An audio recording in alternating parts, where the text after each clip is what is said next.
Most people assume that if you reach retirement with $1 million, the story is basically over, that you've arrived at a fixed destination, and whatever happens next is mostly luck or market performance. But here's the uncomfortable question almost no one likes to sit with for very long. Why do some retirees with $1 million quietly die with 4 or 5 million, while others with the same starting point spend their final decades anxious, cutting back, and constantly worried about running out? The difference is rarely intelligence, education, or access to insider investments, and it's almost never about chasing higher returns. It starts much earlier, in a life that looks very familiar if you live in the United States or Europe. Picture a 35-year-old professional earning what would be considered a solid income, maybe $85,000 a year in the US or 65,000 euros in Western Europe. On paper, that sounds comfortable. After taxes, though, that number shrinks fast. Federal and state taxes, Social Security, healthcare contributions, pension deductions. Suddenly, the monthly take-home pay is closer to $4,800 or 3,500 euros. From there, the money doesn't disappear in dramatic ways. It leaks out quietly. Rent or a mortgage absorbs $1,600 to $2,200. A car payment or lease takes another $400, plus insurance and fuel. Student loans or consumer EMIs quietly pull $300 to $600. Credit cards, often justified as manageable, require minimum payments that never seem to end. Then come the invisible pressures: eating out because everyone else does, upgrading phones, taking trips that feel deserved because work is stressful, keeping up appearances that signal you're doing fine. None of this feels irresponsible in isolation. In fact, it feels normal, even prudent. The hidden problem is not that people spend too much once or make a single bad decision. The problem is that the entire system subtly trains people to confuse income with progress. As long as the salary goes up, as long as the bills are paid, as long as there's something left to save at the end of the month, it feels like you're moving forward. But the math tells a quieter, less comforting story. If someone saves $500 a month consistently for 30 years and invests it reasonably, they may end up with something close to $1 million by their early 60s. That's not failure. It's actually what most financial planning software would call success.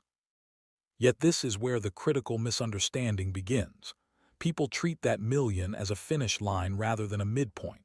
They see it as accumulated effort rather than stored time and optionality. The system reinforces this mistake by constantly framing retirement as a withdrawal problem instead of a structure problem. The question becomes, how much can I safely spend each year? Instead of, what kind of financial engine have I actually built? Psychologically, this matters more than people realize. Human brains are very good at linear thinking and very bad at exponential outcomes that unfold slowly. We're wired to feel safe when income is predictable and uneasy when it isn't, even if the unpredictable option is mathematically stronger. That's why many people cling to salary-like thinking even after they stop working. They look at their portfolio the same way they once looked at their paycheck, as something to be consumed carefully rather than something that can quietly produce. If this mindset doesn't change, the long-term impact is almost invisible at first. A retiree withdraws 4% a year, adjusts spending with inflation, and tells themselves they're being responsible. The portfolio fluctuates, sometimes up, sometimes down, and the goal becomes preservation. But preservation is not neutral. It subtly caps upside. It discourages reinvestment of surplus returns. It turns volatility into something to fear rather than something to structure around. Over 20 or 30 years, that psychological posture alone can be the difference between dying with roughly what you started with and ending up with multiples more. The retirees who eventually see their net worth grow to 5 million don't usually talk about it in dramatic terms. They don't feel richer year to year. What they did differently started decades earlier, long before retirement, and it began with how they thought about income itself. They didn't see income as something that had to come from labor forever, but they also didn't chase passive income as a fantasy. They understood that passive income has stages, and that each stage quietly changes how you behave. The first milestone isn't about freedom or quitting work. It's about coverage. It's the moment when a small, boring stream of income pays for something specific and non-negotiable, like a utility bill, a portion of rent, or insurance. Psychologically, this is massive because it breaks the idea that every recurring expense must be fed by your time.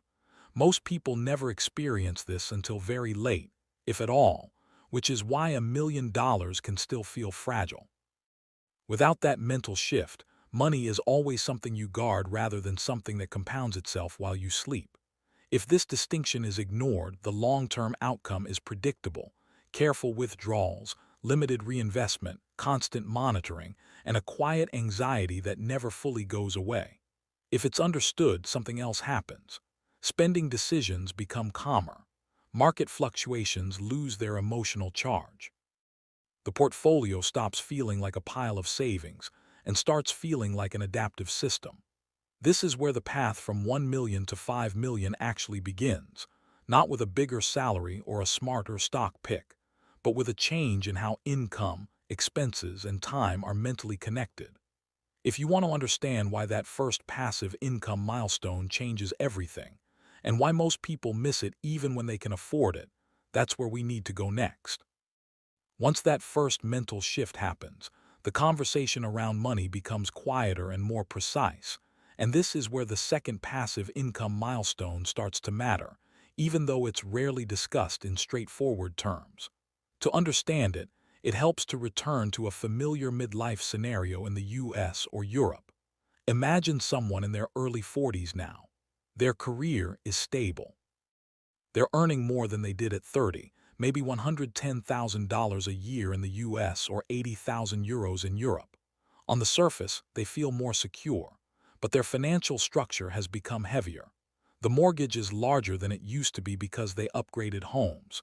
The car payment is still there, maybe even higher because safety and comfort matter more now.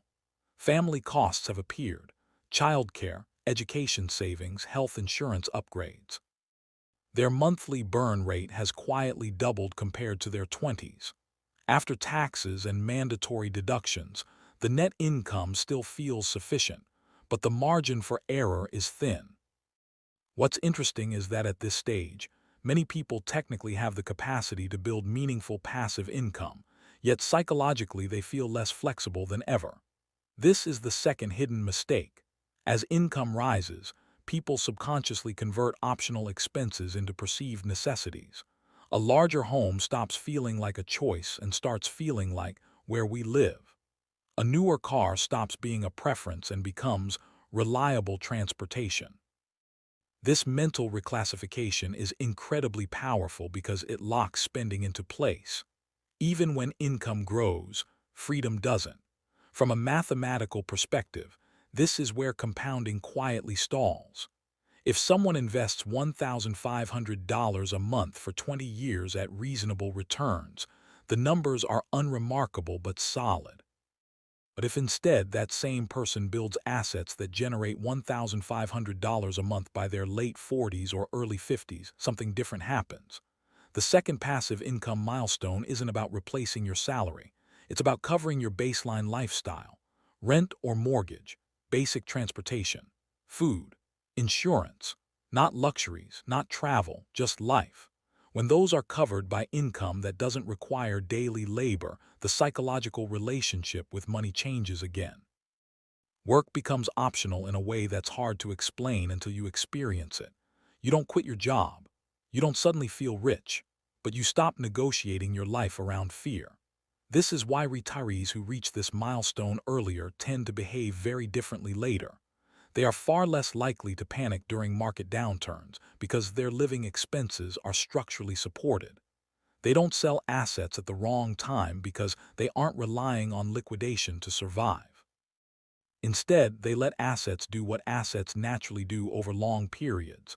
Most people never reach this milestone because the system encourages them to maximize lifestyle first and invest what's left, rather than structuring investments to replace fixed costs. Psychologically, this is understandable. Covering future expenses feels abstract compared to enjoying present comfort. The brain discounts future relief in favor of immediate certainty. But over decades, the cost is enormous. A retiree who enters their 60s with a portfolio that still has to fund every bill through withdrawals is effectively running a slow liquidation strategy. Even if markets perform well, the act of withdrawing changes behavior. Gains feel temporary. Losses feel permanent. Spending becomes conservative not because it has to be, but because uncertainty never fully disappears. Contrast that with someone who enters retirement with core expenses already covered by passive income streams. Dividends, rental income, business royalties, or even conservative bond ladders. The exact vehicle matters less than the structure. Their portfolio is no longer just a pile of money. It's an operating system. Excess returns can be reinvested calmly. Market volatility becomes noise rather than threat. Over 20 or 30 years, this difference compounds dramatically. This is how two retirees with the same million-dollar starting point diverge without doing anything flashy. One focuses on safe withdrawal rates and hopes the math holds. The other focuses on maintaining and modestly growing income-generating capacity. Neither feels reckless. Neither is chasing high returns, but one is structurally positioned to grow. The long-term impact of missing this second milestone is subtle but powerful. People who never experience income coverage tend to overvalue liquidity and undervalue resilience. They hold too much cash out of fear, which quietly loses purchasing power. They avoid reinvestment during downturns, missing the very periods that drive long-term growth. They talk about being comfortable but rarely feel secure. By contrast, those who cross this milestone often report a strange calm, not excitement, not confidence, calm. And calm leads to better decisions. Better decisions, repeated over decades, are what turn 1 million into several. This sets the stage for the third and final passive income milestone, the one that truly separates retirees who preserve wealth from those who quietly multiply it. And understanding it requires letting go of the idea that retirement is a static phase at all. The third passive income milestone is the least intuitive, and it's also the one that most clearly explains how a retiree can start with $1 million and end with 5 without ever feeling like they took bold risks or lived unusually frugally. To understand it, you have to let go of the idea that retirement is a period of financial decline. In most public narratives, retirement is framed as a slow unwinding. You stop working, you draw down what you've saved, and your primary job becomes making sure the money lasts. That framing shapes behavior in powerful ways. People become protective, conservative, and overly focused on stability. But the retirees who quietly grow their wealth don't see retirement as an ending. They see it as a transition from accumulation through labor to accumulation through structure. By the time they reach this third milestone, their passive income doesn't just cover basic living costs. It exceeds them, slightly but consistently. Not in a dramatic way. Maybe their lifestyle costs $4,000 a month, and their passive income brings in $4,800. That extra $800 doesn't change their day-to-day life. They don't upgrade their home or start spending lavishly. Instead, it becomes reinvestment fuel. This is where psychology matters more than spreadsheets. Most people, when they see surplus income, instinctively look for ways to consume it. The brain interprets surplus as permission, but financially intelligent retirees interpret surplus as signal. It tells them the system is working, and rather than expanding their lifestyle to absorb the excess, they feed it back into the system. Over time, this creates a self-reinforcing loop. The income produces surplus, the surplus strengthens the income, and the lifestyle remains stable. From the outside, nothing looks impressive. From the inside, the financial engine quietly compounds. This is why many people underestimate how wealth grows in later life. They assume growth requires either aggressive investing or continued high earnings. In reality, at this stage, growth comes from restraint paired with consistency. The math is simple but counterintuitive. If a retiree reinvests even a modest portion of their passive income for 20 or 30 years, the compounding effect can dwarf what they accumulated during their working years. A portfolio that grows at a conservative real rate, with surplus income continuously reinvested, behaves very differently from one that is constantly being drawn down. The psychological reason most people never reach this milestone is that it requires resisting lifestyle expansion even when it feels justified. After decades of work, there's a strong emotional pull to finally enjoy the rewards. And enjoyment isn't the problem. The problem is tying enjoyment to permanent increases in fixed costs. Financially intelligent retirees enjoy flexibility rather than accumulation. They spend more on experiences, time, and convenience, but they avoid locking those choices into recurring obligations. This distinction is subtle but critical. A one-time trip doesn't change your financial structure. A larger home or ongoing luxury expenses do. Over decades, that difference compounds just as powerfully as investment returns. When this milestone is missed, the long-term impact is slow but decisive. Surplus income gets absorbed by lifestyle creep. Passive income stays flat. Inflation quietly erodes purchasing power. The portfolio becomes a maintenance tool rather than a growth engine. By contrast, retirees who cross this milestone often find that their net worth grows almost accidentally. They don't track it obsessively. They don't optimize for maximum returns. They simply maintain a structure where income slightly exceeds needs and the excess is consistently reinvested. Over 20 or 30 years, that is how 1 million turns into several, not through brilliance, not through timing, but through a calm refusal to confuse comfort with consumption. This is also why these retirees rarely talk about money in dramatic terms. Their wealth doesn't feel fragile or exciting. It feels boring. And boring, over long periods, is incredibly powerful. Understanding this third milestone reframes the entire idea of retirement. It stops being about survival and starts being about stewardship. The money is no longer something you protect from the future. It's something you manage alongside it. And once that perspective locks in, the path from 1 million to 5 becomes less mysterious and more inevitable, provided the structure is allowed to do its quiet work. To fully see why this third milestone reshapes outcomes so dramatically, it helps to look at what happens emotionally when people don't reach it. Many retirees enter their 60s with what looks like a strong balance sheet but a fragile internal narrative. They tell themselves they are set, yet every market headline feels personal. A downturn doesn't register as a temporary fluctuation. It feels like time being stolen. This emotional framing leads to small but costly decisions. They delay reinvestment because waiting feels safer. They hold excess cash because liquidity feels comforting. They avoid modest risk even when the math supports it, because the idea of losing now feels worse than it did at 40. This is not irrational behavior. It's human behavior. The brain becomes more loss-averse with age, especially when income from work is no longer there to act as a psychological backstop. The system quietly reinforces this fear by constantly talking about retirement as a decumulation phase. Financial media focuses on drawdown strategies, withdrawal rates, and longevity risk.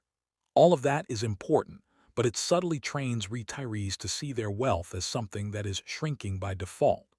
When money is framed as something that is running out, the natural response is to conserve rather than cultivate. This is why many retirees with $1 million live cautiously for decades, even when their portfolios perform reasonably well. Their behavior is shaped not by numbers but by narrative. By contrast, retirees who reach the third passive income milestone operate under a different internal story. Their wealth doesn't feel like a pile that must be protected from erosion. It feels like a system that can adapt. They still respect risk. They still plan conservatively. But they don't see spending as an irreversible loss, nor investing as a gamble. They see both as adjustments within a living structure. This mindset leads to subtle but powerful differences in daily decisions. When passive income exceeds expenses, market downturns don't threaten lifestyle. That alone reduces emotional pressure. Reduced pressure leads to patience. Patience allows assets to recover and continue compounding. Over long periods, this emotional stability is worth more than any tactical optimization. It's also why the math works out so differently over time. A retiree who reinvests even a small surplus during good years creates a buffer that absorbs bad years. Instead of drawing down during downturns, they can pause withdrawals or even add modestly. This doesn't require bravery. It requires structure. And structure, once in place, does most of the work automatically. The broader system flaw is that very few people are taught to think in terms of financial systems rather than financial milestones. We celebrate net worth numbers without asking how those numbers behave under stress. We talk about having enough without defining what enough actually does. As a result, many people reach retirement technically successful but structurally incomplete. They did everything right according to conventional advice, yet they never built a mechanism that allows wealth to quietly grow while supporting life. When this gap persists, the long-term impact is predictable. Inflation slowly narrows options. Healthcare costs introduce uncertainty. Spending becomes increasingly cautious. The portfolio survives, but it doesn't evolve. By contrast, retirees who internalize this systems-based view often find that their wealth grows almost as a byproduct of stability. They don't chase returns. They don't overhaul their strategy every few years. They simply maintain an income structure that stays slightly ahead of expenses and reinvest the difference. Over 20 or 30 years, that difference compounds into something that surprises even them. This is how the jump from 1 million to 5 happens without drama, not through brilliance, but through alignment between psychology, structure, and time. When you zoom out far enough, the full picture becomes clearer, and it's less glamorous than most people expect. The reason some retirees quietly turn 1 million into 5 isn't because they discovered a hidden asset class or outperformed the market year after year. It's because they stopped treating money as a scorecard and started treating it as infrastructure. Throughout working life, most people are trained to think transactionally. Time is exchanged for income, income is exchanged for lifestyle, and whatever is left over is labeled savings. That model works well enough while income is rising. But once income from labor disappears, the weaknesses of that model become obvious. Savings alone don't provide psychological stability. They provide a number. And numbers on their own don't reduce uncertainty. Structure does. The three passive income milestones we've talked about are not about freedom in the dramatic sense. They are about reducing fragility. First, breaking the idea that every bill must be paid with active effort. Second, removing the fear that daily life depends on selling assets at the wrong time. Third, creating a small, persistent surplus that keeps the system growing rather than slowly shrinking. None of these require extreme discipline or deprivation. In fact, the retirees who reach them often don't describe themselves as particularly frugal. What they are is consistent. They resist the urge to permanently upgrade their fixed costs, even when they can afford to. They separate enjoyment from obligation.